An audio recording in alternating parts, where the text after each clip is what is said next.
ñu nommé la PCA. voilà.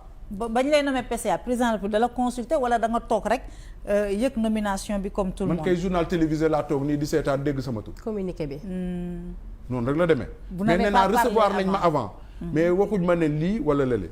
mais dama toog rek comme même d'ailleurs bi may dem GTS aussi c'était comme ça moi je pense que fii gars yi xëy na am na ñu ñuy consulter man mësuñ ma consulter ne ma dañ lay nommer. donc pour cette présente nomination à part audience bi ngeen am waxtaanee présidentielle beeg yooyu. kenn yëgalu la si dara. non vraiment. waa léegi. xam nga bu ñu la nommé. war nga dem def. passation de service defaguma passation. woowuñ la waxuñ la ci dara signifié wuñ la dara contacté wuñu la. non. bañ la nommé ba tey. waaw président Bassirou Diomaye. premier ministre Ousmane Sonko. boobu ba tey waxook ñoom. boobu ba tey waxu kenn contacté wu maa ngi gis rek ci presse bi noonu porte-parole du gouvernement di wax keneen di wax benn moment nag jéemoon naa jël contact pour xool décret bi fan la toll mais ñu ne ma sama décret génnul mais y a pas de problème moi. mooy avant bi ngay def post bi sur Twitter ou après. bi ngay wax que le projet non bi premier ministre waxee ba non avant premier ministre di wax. avant premier ministre mais après depuis lors je fais rien man je suis là. voilà jëloo service. non jëloo kenn signifié wu la dara. waaw waaye léegi yow situation boobu la noo koy jàngatee. non man. politiquement yan conséquences nga ciy tirer. politiquement. waaw. man y a pas de conséquence moi j'ai mon parti je fais partie maa ngi bokk nañ làkk wolof bu leer maa ngi bokk ci coalition Diomaye président parce que ba ma fay dugg du affaire yi poste wax naa ko encore une fois wax naa la ne li ma waxoon Karim à l'époque n'est-ce pas. wax naa la ne 2014 PDS laa demee boobu mënoon nañ maa dàq ci poste bi donc musuma def focus ci affaire yi poste léegi nag man je suis un ingénieur damaa jàng am compétence wóolu sama bopp fu ma jaar def naa fa ay traces ci liggéey Sirne maa fa 3 usines benn baa ngi nii sa ginnaaw xam nga usine bi jëf pirogue yi avec les japonais mu ngi fii mosquée divinité ci suuf maa ko fi indi de man maa fi initié le projet de construction navale bi may jóge Sirne maa ngi doon jàll ci beneen bi donc man ingénieur fële nañu régler mais ci loolu laa ñëw nomination bi ak affaire poste bi affaire du système binaire oui ou non damay développer nit ñi xam Samba vous êtes un allié de Pastef waaw ñu yëkkati sa tur nommé la waaw nomination bi jur une vive polémique au sein de Pastef waaw ñoom jàpp nañu ne bokkuloo ci projet bi mérité woo cette nomination waa Pastef dañ la rejeté biñ la rejeté xëy na bu premier ministre waxul woon sax nit ñi fàtte woon nañu mbir mi mais premier ministre moo ñëw fàttali ñu ba muy wax ci kaaw Awa Bokar li mu ne problème mu Samba Ndiaye bi am na nu ñu ko réglé léegi c'est une situation politique ma ne waaw kan moo nommé kan moo élire président Diomaye Pastef la wala coalition Diomaye coalition Diomaye mais Pastef c'est l'axe central de la nomination. waaw mais dama la bëgg a won ne de l'élection de Diomaye symboliquement coalition Diomaye moo porté woon candidature bi. waaw man ci coalition boobu laa bokk. waaw président de la république génn na wax premier ministre génn na wax léegi lan nga bëgg ma def ma ne non. non lan nga retenir c'est-à-dire yow. ban conclusion politique nga ci def. président de la république génn na wax na nee na doomu Sénégal fu mu nekk. daañu ko jëli liggéey ak moom. mu mel ni à l'époque président daf leen xamal ne. mbir mii duma ci dellu ginnaaw. c'est ça. noonu la ko waxee à l'époque mu am sax ñu génn ne écoutez ils sont injustes Samba Ndiaye et fait partie de la coalition Diomaye président. bien sûr mais ba ñu fàttee mbir mi waxatuñu sa wax mënoon nañu fàtte mbir ma sax premier ministre nous apprend que pour la nomination de Samba Ndiaye le problème a été réglé doo leen gis décret bi fenn. dégg nga ko. léegi yow ban conclusion politique nga ciy tirer Samba. c'est-à-dire yow da ngaa bëgg. li nga bëgg ma waxal la mooy non gars yi def nañ loolu bàyyi naa. non waxuma loolu. man bëgguma dara de. c'est-à-dire vous êtes un homme politique. je suis un homme politique. Quand une situation comme ça se pose. vous allez en faire une lecture politique et vous allez en tirer des conséquences politiques loolu nag laa bëgg nga wax ma ban compréhension nga ci am ak ban taxawaay ngay am présentement. xanaa toogoo nii rek sa kër noppi rek taal di seetaan. toogu ma gisuloon fi ma ñëw nii toog tey te bi may ñëw fii def naa réunion secrétariat politique parce que ñun parti lañ yore. dañuy laaj xalaat yi ma ne man Samba Ndiaye damaa bokk ci mbir mi dama xanaa amoo kii nga génnee vidéo yi bi ma nekkee ci àll Saloum bi président Diomaye demee Mbacké 4 heures du matin maa nga fa woon damaa yegg si ci tribune bi benn échelle la amoon biñ ma séenee rek lañ ma wàcceel échelle bi tribune bi Aïda Mbodj fa nekkoon Mimi Touré Guirassy Cheikh Bara dañ maa wàcceel ma yéeg ca tribune bu ndaw boobu maa nga fa woon 4 heures du matin président Diomaye ba mu fa jógee xam nga fu mu dem Daara xam nga man fan laa dem ci accueil Ousmane Sonko à Saint-Louis mais comme dafa guddee woon 2 heures du matin laa jóge Saint-Louis ñibbisiwaat maa nga woon Mbour maa nga woon Saloum donc dama cee bokk donc du ma gedd c'est-à-dire lu nit mënti wax ay temps ignorance mooy tax ñuy wax am na ñu bëri xamuñu woon lii ma fi wax yépp dina leen yee di juger nit ki te xamoo ko donc dama cee bokk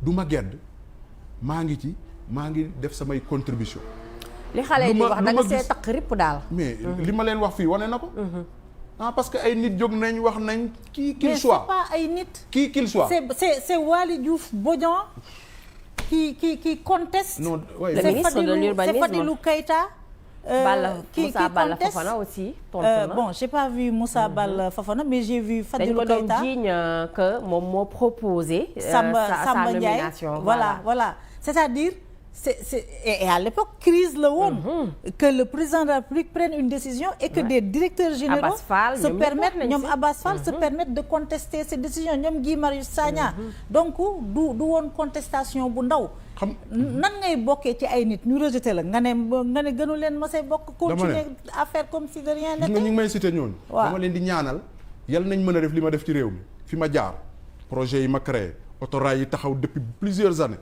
ma ñëw fekk ko mu truc ñu dagg raay yi ñu def ma frigo ma wane ne non mën naa daw ma fexe ba autorail yi daw ba tey ba ma fay dem maa ngi fa bàyyi benn dynamique jëm Guinguinéo la ligne TMT Touba Mbacké Touba dem naa ba expliquer ko xalif bi construction de halte commencé woon naa Ndiassane ñu saboté ko ma def projet de construction navale ba ñetti usine am Wakam Mbaling ak boori Bayax avec les Émiratis defar sama dëkk ma fekk ko muy village li nga def oui buñ ko defee rek projet bi réussir moo tax man du ma tontu ci ay wax yu ñaaw wala ay saaga man xam nga lu may tontoo mooy ce que j'ai fait pour mon pays man j'ai le sang de Valdiodio Ndiaye ñun mu ngi mel ni ngay wax islam di wax sëñ Touba di wax ak ku sant Mbàkke wala ku sant Si ñun noonu lañ mel ci politique man je suis un patriote né patriote j'ai travaillé pour mon pays le reste pour man c'est la galerie ku mu neex nga wax la lu la ma neex mais man de j'ai ça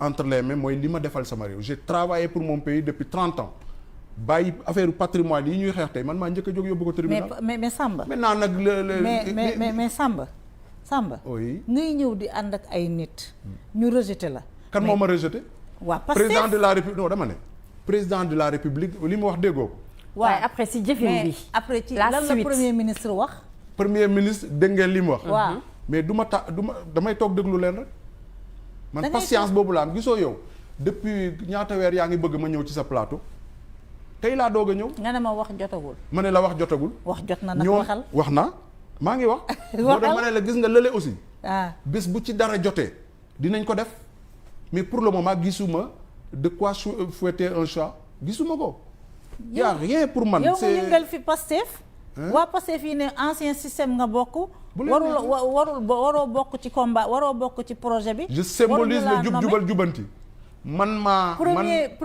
le président de Pastef ñëw ne doo leen gis fenn fu ñu promulguer décret bi et jusqu'à présent Ousmane Sonko a raison on n'a pas vu une promulgation du décret et la preuve aussi qu'il a raison vous n'avez toujours pas pris fonction depuis 6 mois ma wax la benn affaire may mun a man je ne suis pas dans ce combat là xam nga man ci ban combat laa nekk combat Sénégal jëm kanam gis nga sama livre bi muy bind Sénégal des sillons pour servir wax naa ci affaire du service civique national teg naa ci proposition bi ma nekkee candidat lay indi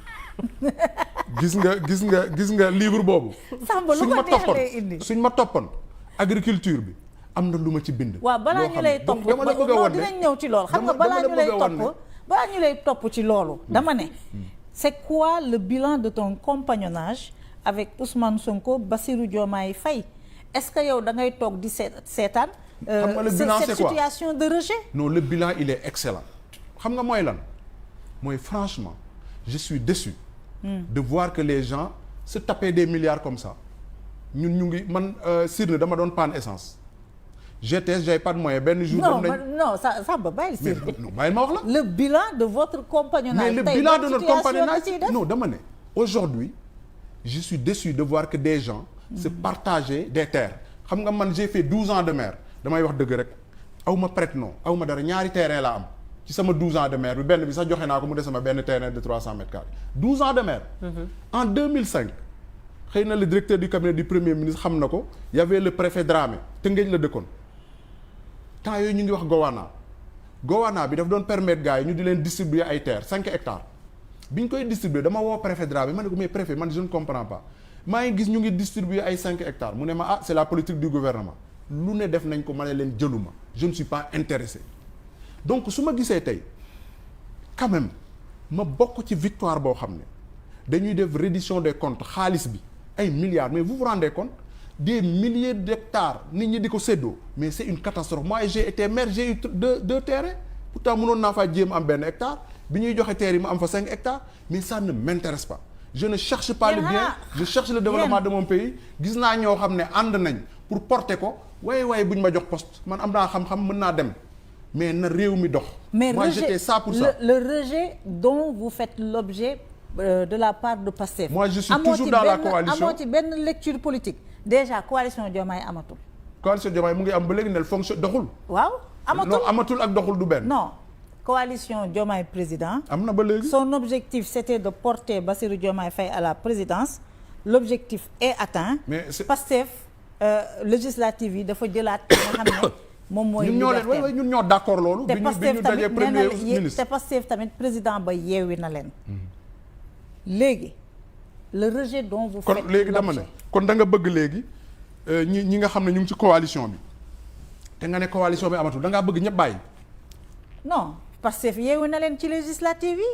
non dama ne gis nga man daal li ma mën a jàpp mooy. waaw gis nga structure bu ñu créé tant que dara dindiw ko mais Pastef ci législative yi. mais waxtaan la woon am na ñoo xam ne d'accord uñu man j'étais à la réunion et à l'époque le président du PASTEF a expliqué ñoom bi ñu amee Yewwi Askan Wi gars yi war leen ba ñu nga xam ne finalement ils avaient une vingtaine de députés ñu expliqué ben ñi nga xam ne d'accord nañ ci dàq la leen jàppale leen campagne man comme j'ai dit j'ai participé à la campagne législative dugg ci àll bi parce que dama gëm ne yooyu man pour man homme politique la homme politique nag da ngay am endurance ba pare nga xam fi nga jëm dama ne affaire bi dama cee bokk man damaa dem campagne. waaye Olof Ndiaye dafay ne El Hadj Olof Ndiaye dafay ne daagul fañ la nobee yow dafa mel ni waa Pastef ñoom bëgguñu la. est-ce qu'il n'est pas content yow nga wan leen ginnaaw yow aussi nga def une lecture ki fal président foofa laa nekk mooy coalition Diomaye président coalition Diomaye président mu ngi am maa ngi ci biir ñun ñoo porté woon candidature président de la République loolu kenn mënu koo dindi. mais le rejet là dont vous faites l'objet de la part de Pastef vous en faites quelle lecture politique? non dama ne. aucune lecture politique ça vous va comme ça? dama ne man j'ai participé au combat pour l'élection du président de la République. moom Diomaye la mala donc non du loolu. président législatif j'ai participé à l'élection législative. dama mais à vous entendre parler on a comme l'impression que yow président mooy sa fixation en fait. parce que foofu la lépp jóge bu président amuloon premier ministre du am président. lañ jàppale ba mu falu moo tax Ousmane Sonko mën a nekk premier ministre. bu Amadou Ba gagné woon waxeewu ma foofu ba tey de. non c'est-à-dire fi ngay waxee. non moom xamul lu mu jàpp. moom li président acte bi président de la République Bassirou Diomaye teg. waxoon ak li mu wax. waaw moom loolu la jàpp donc moom jàpp na ne. waaw allié Bassirou Diomaye Faye la Bassirou Diomaye mooy interlocuteur am. direct mais Ousmane Sonko du interlocuteur am. donc ce qu'il dit ne compte pas. gars yi nee nañ ma bu may ñëw fii naa la moytu. déedéet damay laaj rek. kii moom dama premier ministre. mais dina may mën a wax mais ce sera avec plaisir. ce sera avec plaisir. non vous semblez montrer en tout cas vous semblez montrer que yow li nga jàpp mooy ne da nga bokk coalition Diomaye président bokk ci élection bi président de la République moom moo la nommé président de la République moo génn ne sénégalais fu mu mënta nekk bu amee compétence dinaa liggéey ak yow. yow foofu nga arrêté sa horloge. mooy sa lecture. ma ne man xam nga li ma jàpp donc li premier ministre wax. ça n'engage que lui concerné wu ko kay ma wax la li ma jàpp. waaw. non may mun a. non c'est de loolu laay xam nga lan laa jàpp man ba may dugg nekk bokkuma Pastef xam nga fan laa bokk coalition Diomaye ñoom kilifa yi am na ñu ma woo ne ma kay jàppale ñu gis nga buñ ma ko waxuloon sax damay dem jàpp. léegi ñooñu kilifa yooyu la woowoon tey jii. ñoom bi ñu la gisee ba léegi yow jëluloo fonction kenn promulgué wul décret bi ñoom lan mooy seen taxawaay est-ce que woo nañ la seet si nañ la waxtaan ak yow woowuñu ma. est-ce que joué nañu un rôle de médiateur. xëy na ñu ngi koy joué. xamoo si dara. xaw ma ci dara mais li ma xam mooy coalition Diomaye laa duggee wu ma Pastef coalition Diomaye boobu mu ngi am ba léegi. ba ñuy dugg te coalition Diomaye ki ko jiite mooy président Diomaye. dama ne xam nga loo gis dafa am entrée coalition Diomaye bañ koy def.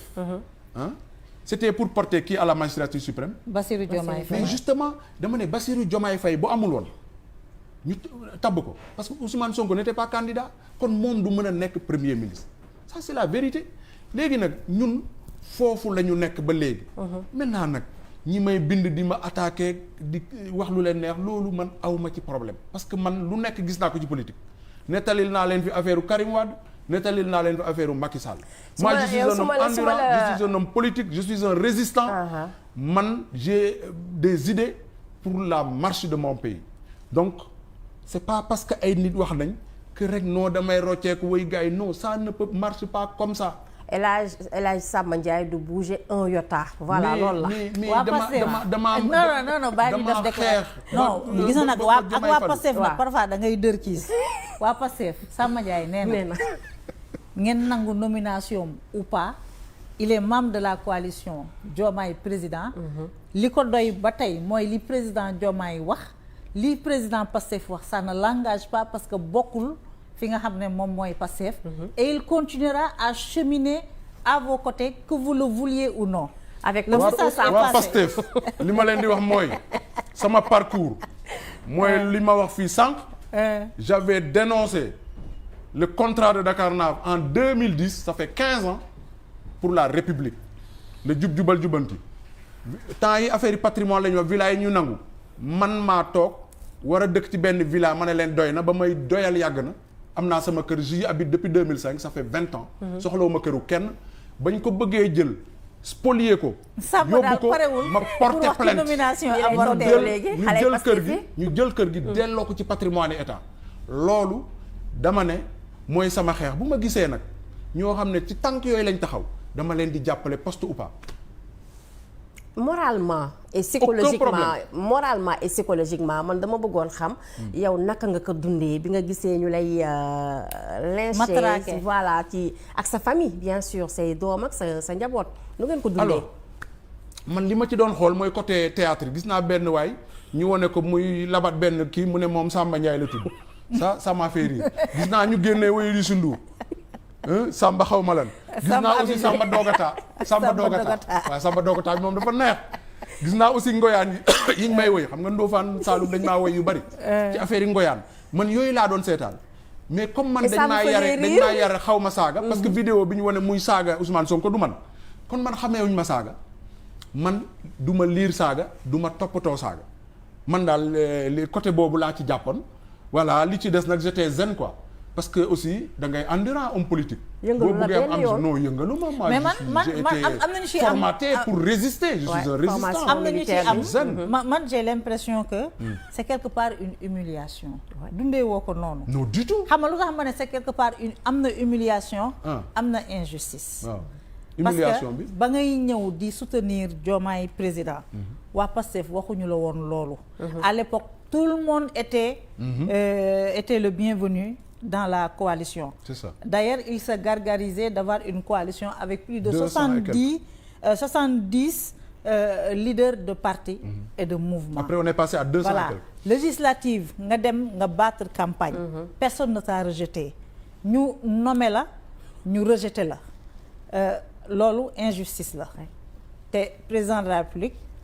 injustice la yàlla ngay bàyyee. voilà injustice la beneen bi mooy.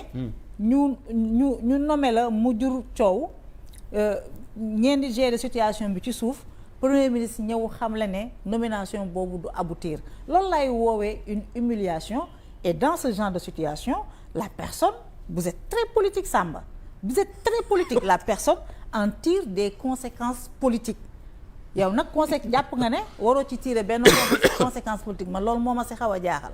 xam nga ban conséquence politique laa ciy tirer. mooy moi je suis membre à part entière de la coalition Diomaye qui a porté Diomaye à la présidence de la République. Lui, il le sait, tout le monde le sait, les preuves sont là. Ceux qui m'ont fait signer la charte le savent, xam nañ ko bu baax a baax parce que directeur de campagne ak président de la coalition ñoo toog ma signer charte ñu accueillir ma ci jàmm ma dem bokk ci campagne bi ñu gagné président de la République recevoir na ma waxtaan nañ réunion yi coalition yi def yëpp j'ai participé les 100 jours de Diomaye j'avais fait une contribution donc je suis un acteur du pouvoir loolu kenn mënu ci dara les faits sont têtus ils sont là maintenant ci biir pouvoir nag toujours day am yu demee noonu gis nga temps wu PDS comme ni nga ko waxee gars yi voilà parce que ñoom ils étaient pour la dévolution monarchique mes amis là maa ngi leen ñaanal jàmm non mais nañu corriger nag pas qu'ils étaient pour la dévolution monarchique ils s'entendaient bien avec Karim Wade les Ablaye Sow là c'était pas des acteurs de la génération du concret d'accord mais kon dañoo ñoom xaritu Karim la ñu woon boobu bu la neexee nga jàppee ko noonu non ils s'entendaient bien avec Karim Wade mooy xarit rek mais et puis sa dévolution monarchique dañoo doon diaboliser Ablaye Wade rek dañ doon diaboliser Ablaye Wade rek dama ne c'est-à-dire dama lay fàttali rek ne la man samay position musuma ko ragal c'est-à-dire que quand j'ai une position je la prends mais waa Pastef calculer wu ma ci aw ma ci calcul xale parce que Pastef fii yàlla rek mooy joxe nguur dafa am ay jeunes à Pastef Ndofane waaw dañ leen jàppoon ñoom ñu jàpp ne yow yaa leen signalé ba ñu jàpp leen et jeunes yooyu sax bokk nañu ci ñuy contester ta nomination. xoolal ba ma ne maa ngi jàppale coalition Diomaye ba ma ñëwee Ndofane nit ñi nee nañ accueil bu mel noonu mosu fa am naa la yónnee vidéo yi nga xool man dama jaaxle ma ne lii waa Ndofane la wala dafa am ñu jógee biti ñëw ça a été vraiment une explosion de joie loolu kay waa Pastef mooy la wax ña fa nekk responsable Pastef laa wax nag xam nga politique nag ku nekk étape bi mu jot da ngay xeex li ngay xeex yaa fi wax léegi ne nañ dox jàmm affaire bu nekk rancune alors supposons que loolu ngay wax nga am nga defee ne benn moment bu jotee man mi jàkkaarloo nag président de la République ci bureau bañ demee ma ne ko bàyyil ñii les prisonniers politiques mais parce que évolution politique moo demee noonu tey da ngay jàpp lii contexte ñëw nga jàpp leneen c'est ça la réalité mais dama ne bañ may accueillir may bokk coalition Diomaye xam nga ñan ñoo ma njëkk a accueillir waa Kaolack président Rokhaya Ndiaye président assemblée nationale ak le Sow la mooy le responsable départemental tous les responsables moo accueilli à leur siège à Kaolack. mais nan nga gisee aujourd'hui bu ñu nommé nit waa Pastef di réagir di contester mu mel ni dafa am deux types de Sénégalais le Sénégalais et le Sénégalais de Pastef parce que du yow rek la ñu contester li nga xam ne moom mooy sa nomination.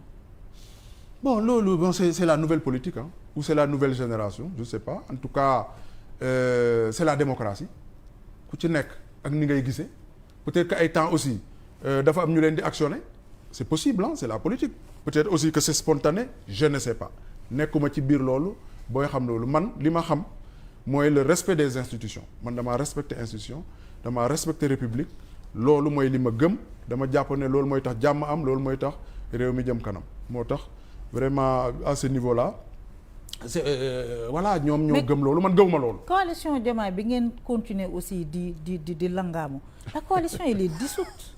Dissoute par qui? Par Ousmane Sonko. Ah oui, je suis pas au courant. seen réunion boobu mu defoon samedi au Méridien président. waaw réunion bu tàng boobu. waaw. ba mu ne da ngeen di Pastef day demal boppam. ku bëgg a ànd ak Pastef da ngay ñëw ci biir Pastef ñu investir la. jënd carte. yéen après ngeen obligé yéen ñëpp di def ay motion de soutien pour continuer le compagnonnage mu am ci ñoo xam ne Diomaye président ils ont lâché l'affaire. ku mel ni Charles-Émile Ciss ku mel ni maître Moussa Diop. ak peut-être d'autres que je ne connais pas encore. jour boobu ça a signé l'arrêt de mort de la coalition Diomaye président. Non, je pense que man giseewuma ko noonu la coalition Diomaye président les gens continuent à échanger. maintenant nag ni mu war a fonctionner si groupe WhatsApp c'est ça ni mu war a fonctionner wu ko c'est clair et net. il y a plus de réunion il y a pas de réunion depuis très longtemps donc loolu c'est une réalité mais nag xam nga politique aussi moom lay wax sama waa parti souvent waa M10 maa ngi leen di nuyu bu baax gis nga àddina bi nit ñi dañu yore seen njaboot dañuy toppatoo seen njaboot di toppatoo seen dépense di lijjanti seen liggéey da ngeen defee ne politique moom politique la tous les jours dama ne jàll nañ présidentielle ñu politique législative ñu politique xam nga léegi li ñuy xaar mooy liggéey pour résultat politique nag benn moment da ngay def stand by man weeri koor yi daaw heure bi xam nga ñu ngi woon ci àll bi di campagne ci weeri koor la woon ren mooy premier anniversaire bi maa ngi koy wax sama gars yi ñun on a pas tenu de réunion depuis weeri koor booba ba fan yi passé man ne leen dama leen doon bàyyi nag ngeen nekk ci seen bopp lijjanti seen affaire jéem a xool réew mi ni muy doxee naka ngeen di placé wu mënuloo tout le temps ngay politique mais coalition Diomaye les gens sont en train d'échanger comme ni nga wax via le groupe WhatsApp. ñi am jàmm ñi ñaa ngi dem ci plateau. est-ce que loolu doy na itam ay groupe WhatsApp rek amul c'est-à-dire mënuñ tout le temps di politique amul benn perspective électorale de mon point de vue bu jege si léegi li ñu war a def mooy xalaat comment faire marcher le pays man ce sont ces idées là laa yaakaar ne loolu la ñu war a doxal pour que réew mi jëm kanam mais tout le temps politique tout le temps réunion politique. comme nanguwuloo comme da ngay continuer compagnonnage xool xale WhatsApp yi xale Pastef ñi nga naan. am na ñuy réagir si ñi lay suivre en direct de. am na si Facebook ñuy wax que ne Samba dafa ragal a wax la vérité parce que mi ngi am espoir que ne. dafa dina mën a mës a toog aux côtés de Bassirou Diomaye Faye. non xam nga man homme politique la man luñ ma confier lu ne. dama fay dem déggoo li ma la man yan fonction ñaata fonction laa occupé fii ci réew mi di ko doxal parfois même des fonctions non étatiques j'ai été maire j'ai métamorphosé ma ville booba Pastef newu fi booba Macky Sall nekku fi man tey jii may wax ak yéen maa ngi continuer di def ak sama partenaires yi te ren laa def 11e édition de don de médicaments 11e édition. Après les 11 ans de journée médicale de 2000 à 2010 sama commune ma fexe mu am district sanitaire tey région Kaolack 4 districts sanitaires la am les 3 départements ak Ndofane maa ko liggéey ak samay xarit ku mel ni Déthié Diouf Visa président Visa ñoom Idi Faye ñu jàppale ma ak Issa Mbaye Samb ba ñu am district sanitaire tey maa ngi continuer sama partenaire de l'école nationale supérieure d'électricité et de mécanique de Nancy il y a 10 jours lañ fi jóge parce que samay xarit ñoo ma leen booleel Samba Fall de Nancy ñoom Abdou Seck depuis 2017 ñu ngi ñëw ci àll bi électrifier ay villages au solaire parce que ñoom dañ koy defaale travaux pratiques dama ne man de pour man ci loolu laa nekk pour man même Déthié Fall bu Visa Déthié Diouf xam nga Déthié Diouf bu parti Visa waaw xam nga moom moo abale récépissé son récépissé bi ñuy valider la candidature de Bassirou Diomaye. Ah oui. koo fi woo daal mu ñëw xam naa gis nga nguur nag buy la ñuy def non nguur bu bees nga xam ne li ci des daa bari nag mois de mars bii dañuy dugg ci 1 an donc gars yi politiquement dañuy négocier waaye gis nga ñoom Samba yi ñoom Cheikh Dieng ñoom Déthié ak ñeneen ñi nekk ci coalition bi am na sax ñu nekk ci biir gouvernement bi gis nga bu ñu xaaree ba nguur gi am 2 ans 3 ans contestation bi bari coow li bari ci seen kaw foofu la ñuy songee nguur bi mais duñ ko songu léegi politiquement je comprends stratégie la et waaw c'est stratégique ñoo xam nga yow c'est trépied bi moom dafa xam nga moom journaliste politique la dafay yàgg topp politicien yi ma xam ko bu baax xam na leen bu baax man mi xam naa ko bu baax moom it xam na la bu baax fi mu ne nii xam nga Samba ba muy song Karim Wade on était en 2008 2009 yàgg na boobu Wade était contesté 2009 les villes les grandes villes basculent dans le camp de Benno Siggil Sénégal voilà ça faisait voilà moon de contester Karim Wade d'ailleurs à l'époque boo daan contester Karim Wade da ngay am la cote man de ba 2015 à l'intérieur du PDS mais bii nguur bu bees la nguur bu bees la donc pour le moment du ñu contester man daal transhumé wu ma damuy xaar aussi ñu rectifier le tir aussi président Diomaye nee na man du ma transhumé parce que ba ma leen di jàppale ñu ngi ci kaso bi loolu mooy dëgg moom wax dëgg yàlla kon dama ne du ay wax moo ma ciy génne vraiment loolu aussi c'est évident man à mon niveau à mon âge. mais yow li Diomaye wax yow loolu nga jàpp. non dama ne. jàppoo leneen. non li président Sonko wax premier ministre am na solo parce que jëluma fonction ba léegi donc ça veut dire que moom waxam am na solo mais dama ne man loolu ça ne me dérange pas Maïmouna waa ma waxoon Karim ne ko si tu veux m'enlever de la sirne et après booba kenn ñemewu la wax kon est-ce que man mos naa di focaliser wu ci ay poste man maa ñëw 2014 ma jàpp Ablaye Wade ba 2015 nag comme bëgguñu woon changer affaire Karim Wade j'ai rien contre Karim mais sa méthode ne me convenait pas. parce que man dama jàpp ne boo nekkee doomu président da nga waroon dem Kébémer jéem faa nekk maire dugg ci réew mi mais doo toog rek ñu jël affaire bi teg ko ci sa loxo ba 2015 les gens étaient toujours dans cette dynamique mais dynamique boobu aussi mënu ma ci woon d'accord finalement ma dem ànd ak le président Macky Sall mujj gi candidat la parce que gëm naa sama bopp ci loolu laa nekk aujourd'hui ma dem ba ànd ak coalition Diomaye ñu dem gagner présidentielle ñu ne affaire yu poste mais man mënoon nañ ma gis nga buñ ma nomewul woon coow li yëpp du am nekkee ni maa ngi toog nekk ci coalition di bind di def ay contribution comme ni ma ko doon defee avant bu ma gisee lu bëgg a yàqu ma defar mën nañ ne ñoom ñoo la tooñ amul tooñ loolu la yàlla dogal gisoo tey ñëpp a ma xam je suis l'homme le plus célèbre de nga ci buzz de moom buzz vrai la am yéen ñii tey xoola buzz ma leen defal